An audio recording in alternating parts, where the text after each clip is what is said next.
सुप्रभात बहनों। आगे पढ़ेंगे सालिम अली के जीवन के बारे में।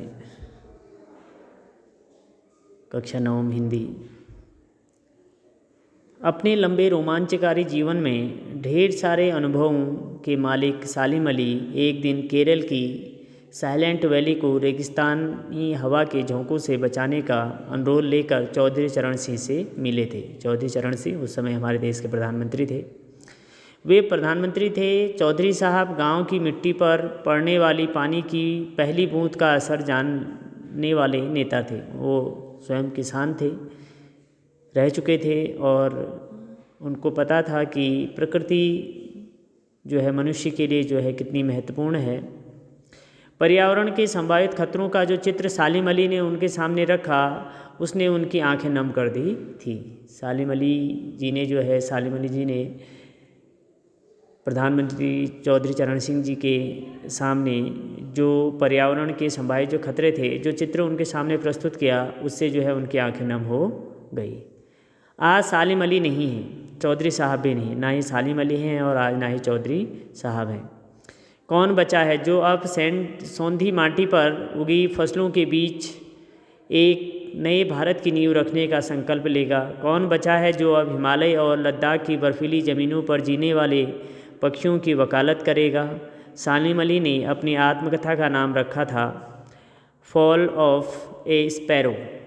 मुझे याद आ गया, D.H. लॉरेंस की मौत के बाद लोगों ने उनकी पत्नी फ्रीडा लॉरेंस से अनुरोध किया कि वह अपने पति के बारे में कुछ लिखे। फ्रीडा चाहती तो ढेर सारी बातें लॉरेंस के बारे में लिख सकती थी, लेकिन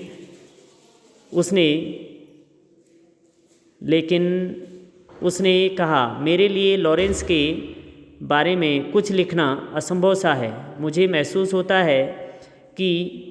होता है मेरी छत पर बैठने वाली गौरैया लॉरेंस के बारे में ढेर सारी बातें जानती है, मुझसे भी ज़्यादा जानती है। वो सचमुच इतना खुला और सादा दिल आदमी था।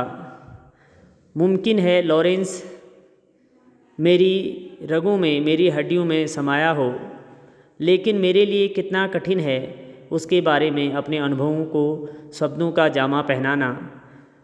मुझे यकीन है मेरी छत पर बैठी गौरैया उसके बारे में और हम दोनों ही के बारे में मुझसे ज़्यादा जानकारी रखती है। पंछियों से उनके प्रेम के कारण ही उनकी पत्नी ने कहा कि मेरे से ज़्यादा जो है मेरी छत पे बैठी रहने वाली गौरैया जो है उनके बारे में जानती है।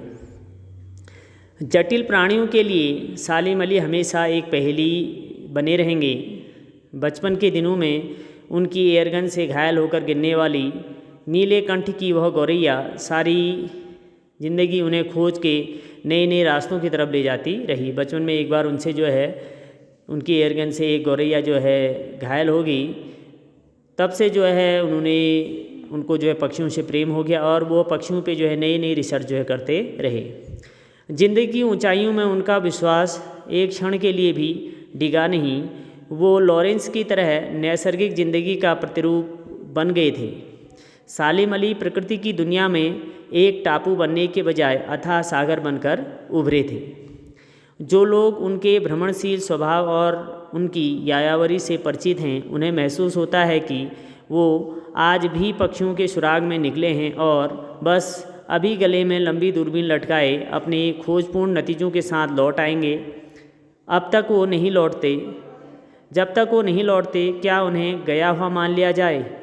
मेरी आंखें नम हैं, सालिम अली तुम कब लौटोगे ना? कह रहे हैं कि अभी भी ऐसा लगता है कि सालिम अली जो है पक्षियों की खोज में निकले हैं और अपने गले में दूरबीन लटकाए थोड़ी देर में आ जाएंगे। कहने का आशय यह है कि उनके प्रकृति प्रेम, उनके पक्षियों से प्रेम को देख के जो है आज भी ये महसूस नहीं होता कि उनकी मृत्यु हो गई है। जैसे वो पहले जो है दूरबीन लटकाए लंबे समय में जो है खोज करके वापस आ जाते थे, आज भी उनको देख के ऐसा लगता है कि वह जो है वापस आ जाएंगे।